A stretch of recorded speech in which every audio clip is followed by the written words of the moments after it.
할렐루야. 네. 우리 기독교가 말하는, 그리고 성경이 말하는 최고의 가치가 무엇일까요? 아마 많은 사람들이 각자 중요하게 생각하는 것이 많겠지만 저는 개인적으로 사랑이라고 생각을 합니다. 성경을 이렇게 과일을 짜듯이 쭉 짜서 단 한 방울이 똑 떨어진다면 그게 아마 사랑이 아닐까라고 생각을 합니다. 그런데 성경은 그 사랑이 바로 하나님이라고 소개하고 있습니다. 우리 함께 요한일서 4장 8절의 말씀을 한번 같이 읽어보겠습니다. 사랑하지 아니하는 자는 하나님을 알지 못하나니 이는 하나님은 사랑이심이라. 아멘. 하나님은 사랑이십니다. 그럼 사랑이 뭘까요?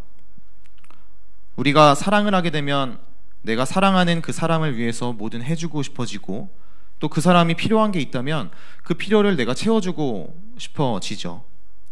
그리고 내 삶의 한 부분을 내어서 그 사람과 나누고 싶은 게 바로 사랑인 것 같습니다.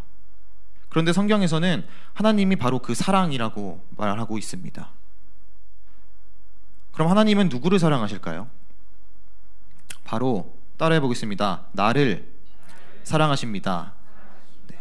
그리고 지금 내 옆에 앉아있는 분들을 사랑하고 계십니다. 우리 옆 사람과 한번 이렇게 인사해 보겠습니다. 우리는 사랑받는 사람입니다. 네. 오늘 이 시간 사랑이신 하나님을 만나는 성도 여러분 되기를 소망합니다. 그러면 하나님은 얼마나 우리를 사랑하실까요? 우리 이번에는 한번 요한일서 4장 9절의 말씀을 읽어보겠습니다. 시작. 하나님의 사랑이 우리에게 이렇게 나타난 바 되었으니 하나님이 자기의 독생자를 세상에 보내심은 그로 말미암아 우리를 살리려 하심이라. 아멘. 아멘. 하나님이 자신의 독생자, 즉 유일한 아들을 이 세상에 보내셨다고 하십니다. 그분이 누구시죠? 네, 예수님입니다. 하나님이 이 세상에 자신의 독생자인 예수님을 보내셨습니다. 왜 보내셨을까요? 방금 읽은 말씀에 의하면 우리를 살리기 위해서 보내셨다고 하십니다. 우리 좀 전에 말한 것처럼 사랑을 하면 어떻게 된다 했죠? 그 사람을 위해서 뭐든지 해주고 싶어진다라고 말씀드렸습니다. 그런데 하나님이 보니까 우리가 죽게 생기는 거예요. 하나님이 보니까 이 세상에서 하나님이 가장 사랑하시는 그 사람이 바로 죽게 생긴 것입니다. 바로 우리의 죄 때문이죠. 그래서 예수님을 보내셨던 것입니다. 하나님은 그 정도로 우리를 사랑하십니다. 우리가 죄 때문에 영원히 죽게 돼서 하나님과의 관계가 단절되는 것을 참지 못하시기 때문에 너네가 영원히 죽는 것 대신에 내가 대신 죽겠다 라고 하실 정도로 우리를 사랑하시는 분이 바로 하나님이십니다. 먼저 저의 이야기를 잠깐 하려고 했는데, 저의 학창시절을 한 단어로 표현하면은 애매하다라고 할 수 있을 것 같습니다. 왜냐하면은 저는 막 노는 학생도 아니었고 그렇다고 공부를 엄청나게 열심히 하는 학생도 아니었어요. 네, 중간이었죠. 그래서 제 친구 중에서는 막 놀기 좋아하는 친구도 있었고, 놀면서 동시에 공부도 하는 가장 이상적인 친구도 있었고, 또 뒤늦게 고3 때 이제 수능 100일 남기고 공부에 집중하는 친구도 있었습니다. 저는 어떤 타입이었을까요? 지금 돌아보면 저는 그 어떤 것도 아니었던 것 같습니다. 친구랑도 놀고 싶고, 또 마음속에서는 공부하긴 해야 되는데 라고 하면서 어정쩡하게 놀고 어정쩡하게 공부했던 것 같습니다. 그리고 저는 모태신앙입니다. 그래서 저는 고등학생 때까지 어머니를 따라서 거의 매주 교회에 다녔었어요. 그래서 지금까지 살면서 주일에 교회를 안 나가본 적이 군대에 있을 때를 제외하면은 진짜 5번도 안 되는 것 같습니다. 그리고 이제 뭐 특별 새벽 기도회 하면은 새벽 기도도 항상 가고 수요 금요 예배도 종종 참여를 했었습니다. 그렇게 교회를 많이 갔고 예배도 드리고 헌금도 했고 뭐 성가대도 했었고 워십팀도 했었습니다. 또 교회에서 성경 퀴즈 대회 같은 걸 하면은 항상 저는 순위권에 들었던 기억이 있습니다. 이 정도면 어렸을 때부터 예수님은 참 잘 믿은 것 같죠? 근데 뒤돌아보니 그게 아니었습니다. 저는 그냥 예수님이라는 위인전에도 나온 엄청나게 위대하신 분을 그냥 알고 있었을 뿐입니다. 어렸을 때부터 항상 귀에 못이 박히게 들었던 그런 이야기들, 나는 하나님의 자녀이고 나의 죄 때문에 지옥 가게 돼서 예수님이 나 때문에 십자가에 못 박히셨다라는 내용이라든지, 혹은 하나님은 나를 사랑하신다, 예수님은 나를 사랑하신다 라는 내용을 너무나도 많이 들었기 때문에 그냥 그 사실을 알고 있었던 것 같습니다. 그래서 저는 초등학생 때부터 너무나도 많이 들은 이 내용들을 그냥 지식으로서 알고 있었기 때문에 하나님이 나를 사랑하시는구나 라고 그냥 알고만 있었습니다. 근데 지금 와서 생각해보니 이것이 그 당시에 제가 가진 가장 큰 문제점이었던 것 같습니다. 그 문제점은 예수님을 실제로 만나지는 못하고 알고만 있었던 것이었습니다. 저는 예수님이라는 분을 너무나도 잘 알았고, 예수님이 어떤 말씀을 하셨는지, 예수님이 어떤 일들을 하셨는지 나름 남들보다 잘 알고 있다고 생각했습니다. 하지만 그건 단순히 지식으로서 예수님을 알고 있었던 것 뿐이었습니다. 고등학생이 된 저는 여전히 교회에 빠지지 않고 잘 나가고 봉사도 했지만 여전히 예수님을 만나지 못한 채 예수님을 그냥 한 명의 위인으로서 알고 있던 사람이 바로 저였습니다. 그랬던 제가 고3이 되는 해의 겨울방학 수련회 때 예수님을 만났습니다. 그때 처음으로 하나님이 나를 사랑하신다는 그 말이 진심으로 느껴지게 되었고, 단순히 지식으로서 알고 있었던 그 하나님의 사랑이 진짜로 믿어지기 시작했습니다. 오늘 말씀의 제목은 예수님을 만나다입니다. 우리가 신앙생활을 할 때 가장 중요한 것 중에 하나가 바로 예수님을 인격적으로 만나는 것입니다. 아무리 교회 다니고 예배에 참석하고 봉사하고 찬양해도 예수님을 만난 이 경험이 없다면 아쉽지만 그것은 종교생활에 불과합니다. 그리고 그런 분들은 오래 지나지 않아 열정이 사라지고 지치게 되면 모두 다 내려놓기 마련입니다. 그래서 예수님을 만나는 경험이 중요한 것입니다. 우리 모두가 지칠 수 있고 열정이 식을 수 있지만 그럼에도 다시 한번 일어설 수 있는 것은 예수님을 만나고 경험했기 때문입니다. 그래서 저는 오늘 예수님과 만난 2명의 사람을 소개시켜 드리려고 합니다. 이 2사람의 이야기는 너무나 유명한 말씀이기 때문에 아마 모르시는 분들은 없을 것 같습니다. 첫 번째 주인공은 어떤 여인이에요. 이 여인은 어떤 여인이냐면은 음행을 저지른 여인이었습니다. 간음을 한 여인이었죠. 쉽게 말하면 자신과 결혼을 하지 않은 다른 남자와 동침한 여인이었습니다. 우리 함께 레위기에 있는 말씀을 함께 읽어보겠습니다.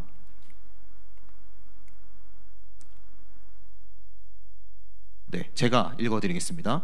누구든지 남의 아내와 간음하는 자 곧 그의 이웃의 아내와 간음하는 자는 그 간부와 음부를 반드시 죽일지니라. 레위기 20장 10절에 있는 말씀입니다. 다시 말해서 이 당시 유대인의 율법에서는 음행을 행한 자가 있으면 바로 사형에 처했습니다.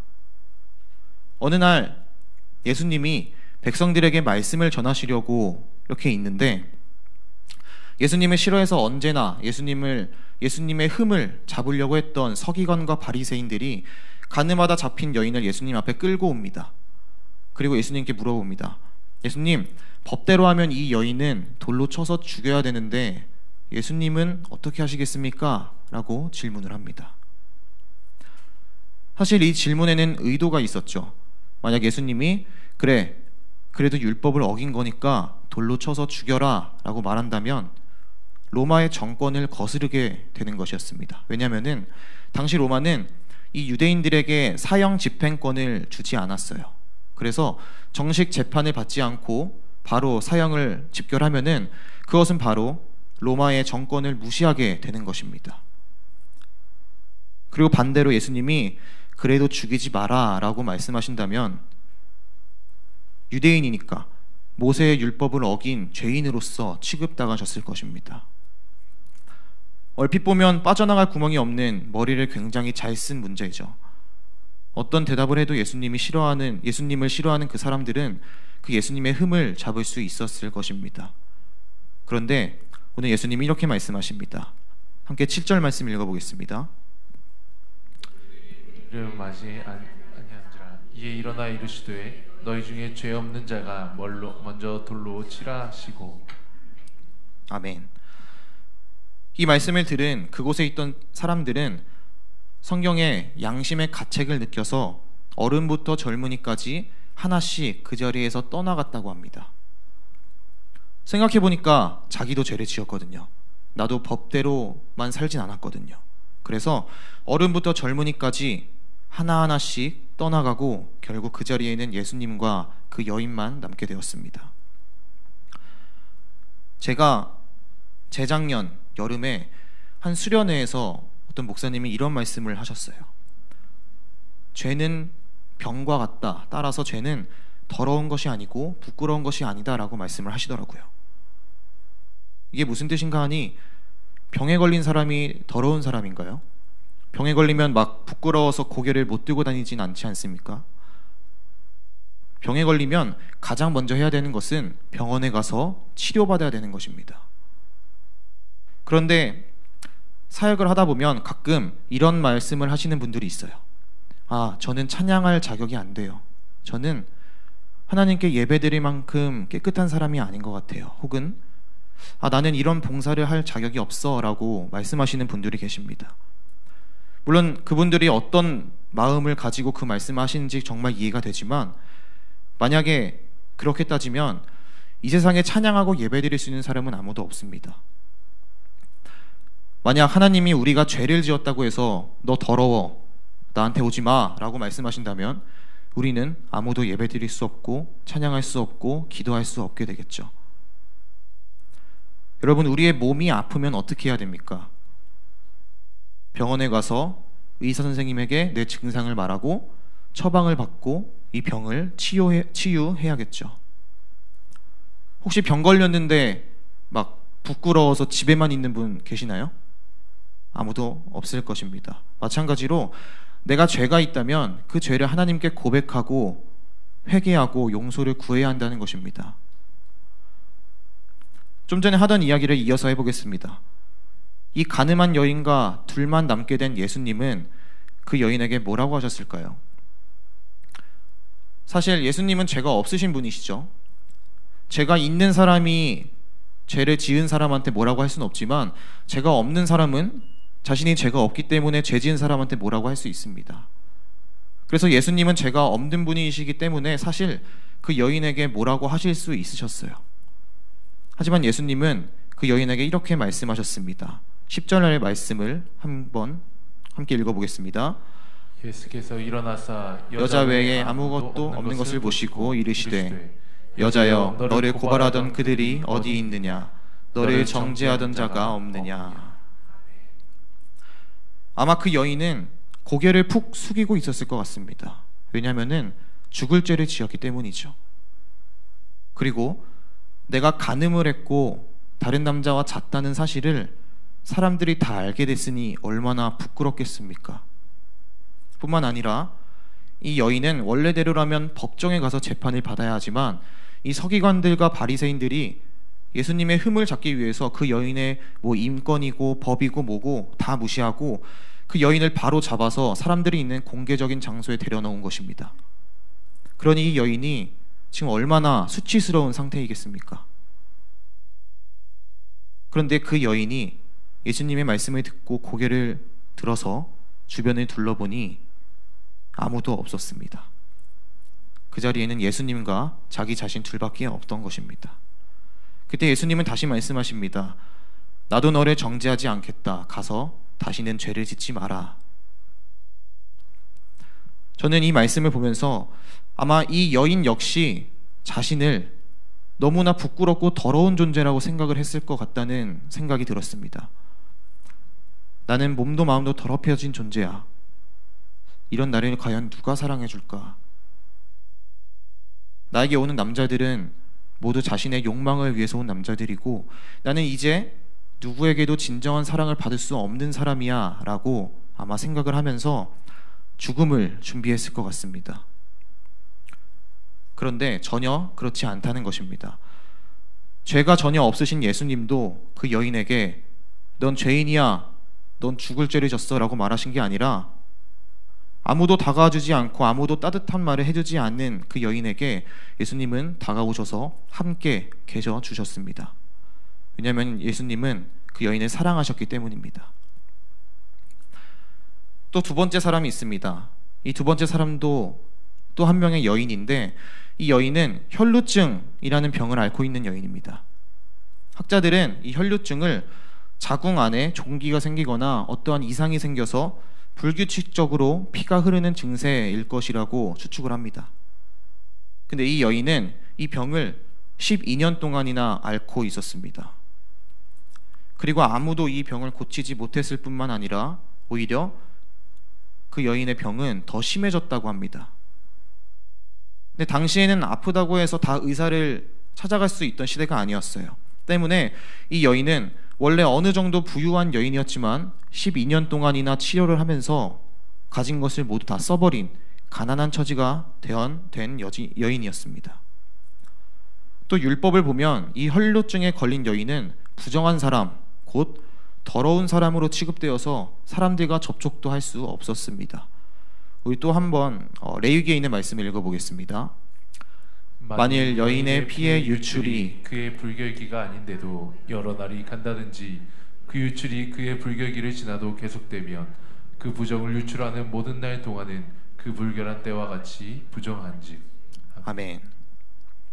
결국 이 여인은 개인적으로도 사회적으로도 또 영적으로도 고통받고 있던 여인이었습니다.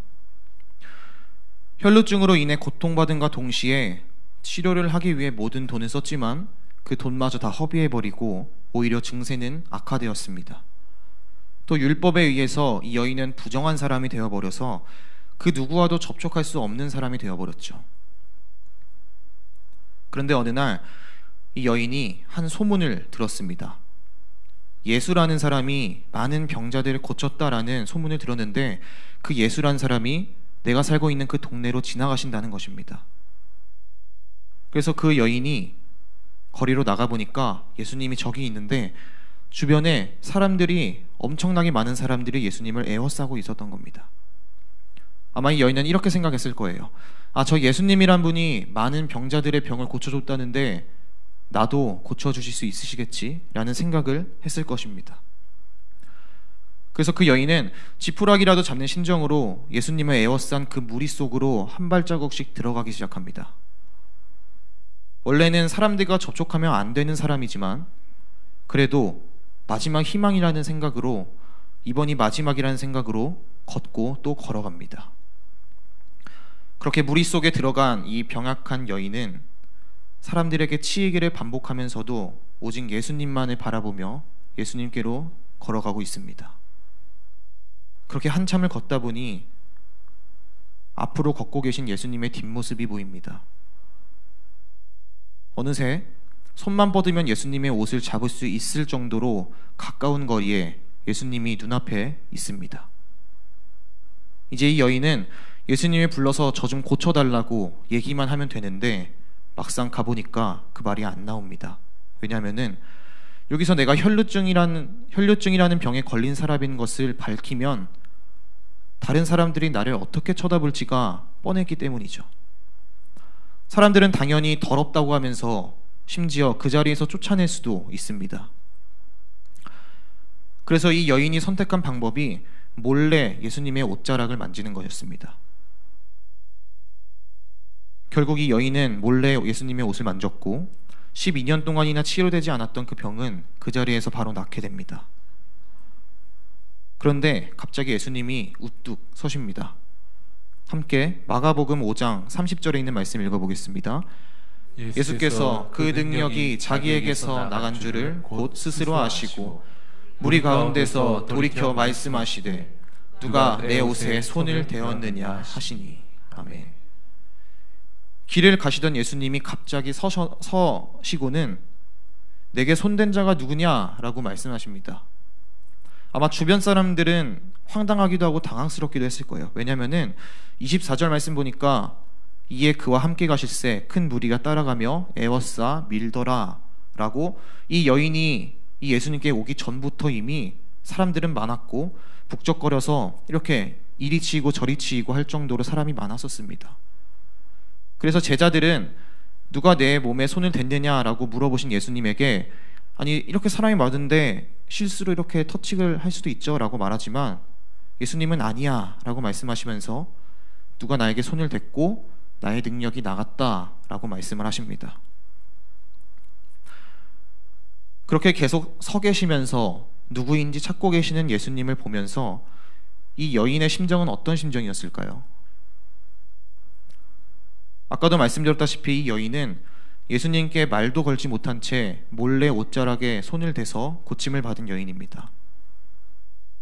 자신의 정체가 드러나면은 내가 혈루증에 걸려인 여인이라는 것을 드러나면은 사람들이 나를 어떻게 쳐다볼지가 뻔했기 때문에 예수님께 말도 못 걸었던 여인이었습니다. 근데 그 여인이 예수님이 공개적으로 자신을 찾고 있는 걸 보시고 참 곤란했으면서도 무서웠을 것 같습니다. 그렇지만 그 여인은 떨리는 목소리로 엎드려서 사실대로 고백을 합니다. 그런 여인의 말을 들은 예수님은 이렇게 말씀하십니다. 34절의 말씀 한번 같이 읽어보겠습니다. 예수께서 이르시되 딸아 내 믿음이 너를 구원하였으니 편안히 가라. 내 병에서 놓여 건강할지어다. 아멘. 이 혈루증을 앓고 있는 여인은 지금 너무나 간절한 상태였습니다. 너무나 예수님이 필요했던 사람이었죠. 왜냐하면은 12년 동안 아무도 자신의 병을 고치지 못했는데 이 병을 계속 갖고 있으면 내가 죽을 수도 있을 뿐더러 사람들과는 절대 만나지 못한 채 숨어 지내야 하는 처지였기 때문입니다. 그래서 이 여인은 이 예수님을 만나는 것이 너무나도 간절했던 것입니다. 그래서 원래는 사람들을 만나면 안 되는 사람이었지만 예수님이 오셨다는 소식을 듣고는 집에서 나온 거예요. 그래서 예수님을 찾아갔지만 내 병을 밝혔을 때의 사람들의 시선이 두려워서 그리고 혹시나 예수님마저도 혹시나 나를 더러워하실까봐 몰래 뒤에서 예수님의 옷자락만 살짝 만졌습니다. 그런 이 여인에게 예수님은 너의 믿음이 너를 구원하였으니 평안히 가라 라고 말씀하십니다. 사랑하는 성도 여러분, 하나님은 사랑이십니다. 그 사랑이신 하나님은 여러분을 이 세상 그 무엇보다도 사랑하십니다. 또한 여러분들을 만나기를 간절히 기다리고 계십니다. 간음이라는 큰 죄, 심지어 당시에 사형에 처해질 수 있는 큰 죄를 지어서 스스로도 자신을 더럽게 생각했던 그 여인은 예수님과 자신이 함께 있음을 발견하게 됐습니다. 또 혈루증이라는 병으로 개인적으로도 또 사회적으로도 그리고 영적으로도 고통받았던 이 여인은 예수님을 만나서 평안을 얻었습니다. 사랑이신 예수님은 고통 속에 있는 이들과 함께 하셨으며 그들을 버리지 않으시고 사랑하셨습니다. 예수님을 만나면 내 삶의 변화가 찾아옴을 믿으시기 바랍니다. 예수님을 만났지만 그 감격과 기쁨을 어느새 잊어버린 채 살고 있었다면 혹은 아직 예수님과 인격적인 만남을 갖지 못하셨다면 오늘 이 시간에 다시 한번 예수님을 만나는 여러분이 되시기를 축복합니다.